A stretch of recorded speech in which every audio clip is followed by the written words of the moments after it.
ধানের শীষ বিএনপির নির্বাচনী প্রতীক, লাঙ্গল জাতীয় পার্টির। এটা আপনারা সবাই জানেন। কিন্তু এই ধানের শীষ একসময় বিএনপির ছিল না, লাঙ্গলও আগে জাতীয় পার্টির ছিল না। ধানের শীষ আর লাঙ্গল দুই প্রতীকই ছিল বাংলাদেশের রাজনীতির ইতিহাসের দুই কিংবদন্তি রাজনীতিবিদের নির্বাচনী প্রতীক। ধানের শীষ ছিল মৌলানা আব্দুল হামিদ খান ভাসানী, আর লাঙ্গল শেরেবাংলা একে ফজলুল হকের নির্বাচনী প্রতীক ছিল। পুরনো সেই ভোটের কথায় আজ আমরা বলবো ভাসানীর ধানের শীষ কিভাবে বিএনপির নির্বাচনী প্রতীকে পরিণত হলো, লাঙ্গলই বা কিভাবে জাতীয় পার্টির নির্বাচনী প্রতীক হলো, সেই গল্প।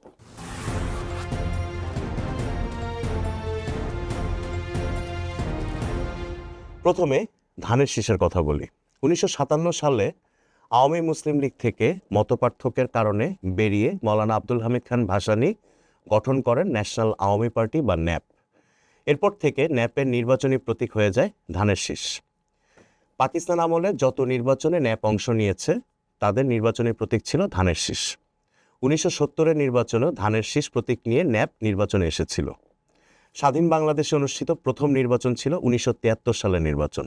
সেই নির্বাচনে ধানের শীষ প্রতীক নিয়ে ন্যাপ অংশ নেয়। সে নির্বাচনে ন্যাপ কোনো আসন পায়নি।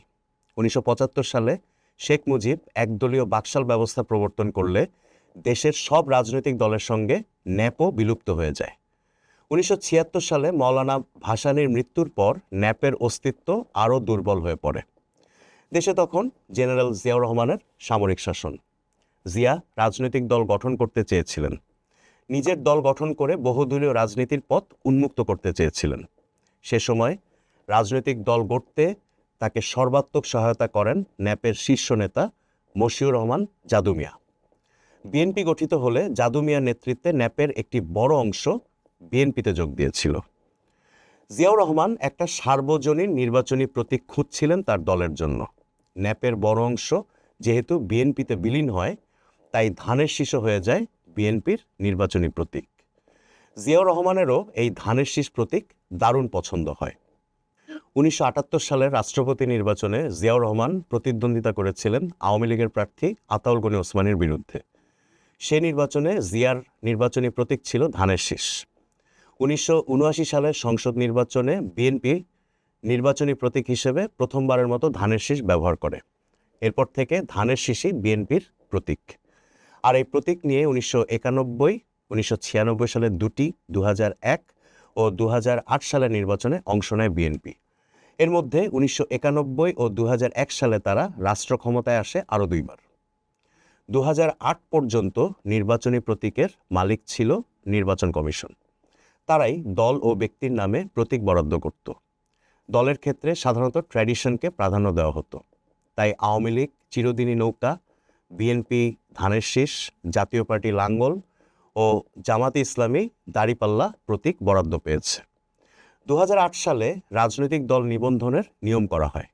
নিবন্ধনটি করতে হয়েছিল প্রতীকসহ। তখনই বিএনপি ধানের শীষ প্রতীকসহ নিবন্ধিত হয়ে প্রতীকটি নিজেদের করে নেয়। নিবন্ধিত হওয়ার আগে ধানের শীষ অন্য দল ও ব্যক্তিকেও কিন্তু বরাদ্দ দিয়েছিল নির্বাচন কমিশন। 1986 সালে তৃতীয় সংসদ নির্বাচনে বিএনপি অংশ নেয়নি। তখন ধানের শীষ প্রতীক বরাদ্দ দেওয়া হয়েছিল জনদলকে। এই দলটি শুরুতে সামরিক শাসক হুসেইন মোহাম্মদ এরশাদের রাজনৈতিক প্ল্যাটফর্ম ছিল। পরে জনদল বাদ দিয়ে তিনি জাতীয় পার্টি গঠন করেন। 86 নির্বাচনে জনদলের প্রার্থীরা ধানের শীষ নিয়ে নির্বাচন করেছিলেন। 86 বিরোধী দলবিহীন রাষ্ট্রপতি নির্বাচনে এরশাদের প্রতিদ্বন্দ্বী কর্নেল সৈয়দ ফারুক রহমানকে ধানের শীষ প্রতীক বরাদ্দ দেওয়া হয়। এই কর্নেল ফারুক ছিলেন রাষ্ট্রপতি শেখ মুজিবুর রহমানের আত্মস্বীকৃত হত্যাকারী। ধানের শীষ যেমন ভাসানীর ছিল, ঠিক তেমনি জাতীয় পার্টির লাঙ্গল ছিল শেরেবাংলা একে ফজলুল হকের দল কৃষক প্রজা পার্টির। কৃষক প্রজা পার্টির কাছ থেকে এই প্রতীক নিজের করে নেন বাংলাদেশের আরেক জাতীয় নেতা, পূর্ব বাংলার সাবেক মুখ্যমন্ত্রী আতাউর রহমান খান।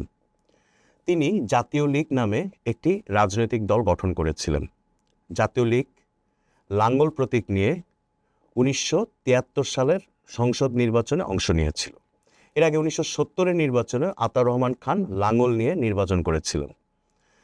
আতাউর রহমান খান লাঙ্গল নিয়ে ধামরাইয়ের নিজের আসন থেকে জিতে সংসদে গিয়েছিলেন 1973 সালে।